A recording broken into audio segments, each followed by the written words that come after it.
Once upon a time, there was a very nice, slender little green dragon who lived in Catalonia. The little dragon loved to daydream, and he had long dreamed of travelling far away. So, when he found out that in China they were celebrating the New Year on January the 25th, he decided to travel there. Once he arrived in China, as expected, he delved into their culture and he tried delicious dishes. It was strange to him that humans ate bats, but he couldn't say no, and he tried them. That night he couldn't sleep. His stomach ached and ached.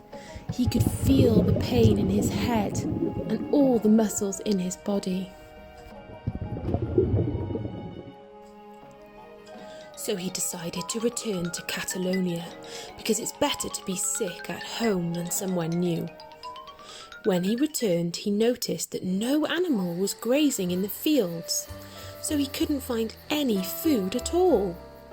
He went to the village to find food, but without knowing, he had a very infectious virus. The people in the village began to feel bad, get sick, and some good people even went to heaven. In order not to infect or lose more people, the king decided to close the village. Everything, schools, libraries, markets, parks, everyone had to confine themselves to home. The poor dragon had nowhere to go to get his food and started to get sick. He even changed his skin colour and turned red. The sweet little green dragon turned into an ugly, unfriendly red dragon. He was angry, hungry, and couldn't find anything to eat. He was getting more and more angry, and he began to shoot smoke from his mouth. In desperation with the situation, he started to burn animals' houses. When all the animals had gone, the king established a law that anyone who didn't respect the rules of the confinement would be given to the dragon. Everyone had to learn to be responsible and respect the rules if they did not want to be eaten by the dragon.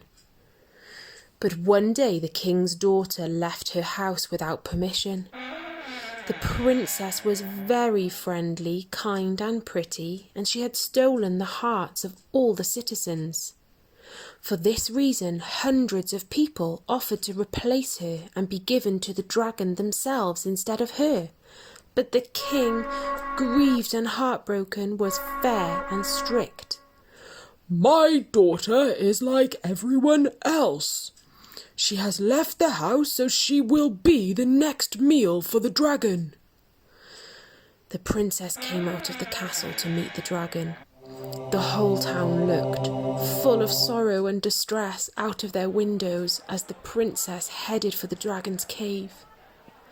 But as she was about to enter, a young knight arrived, shining on a white horse. The princess looked at him and said,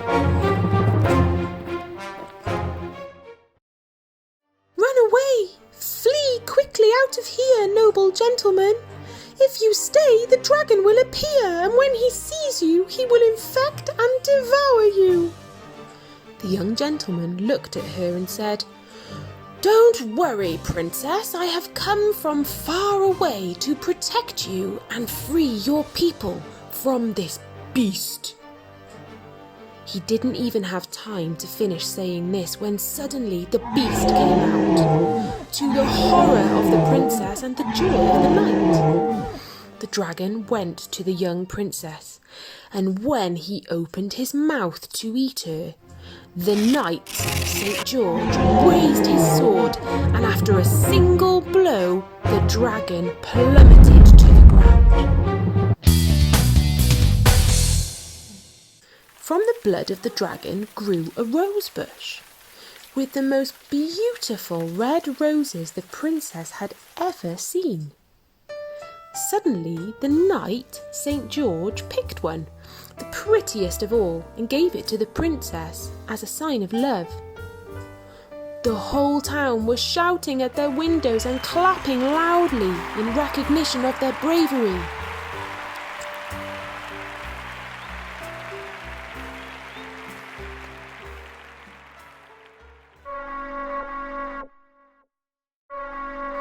When the king heard the story, he asked the knight to marry his daughter, and he said that he would give him all his gold and half his kingdom.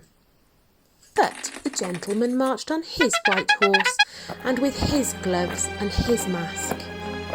From that day the people of the town lived calmly, knowing that the dragon would not eat anyone else, and they learned their lesson. They listened to the advice and they did not go out again until the virus died.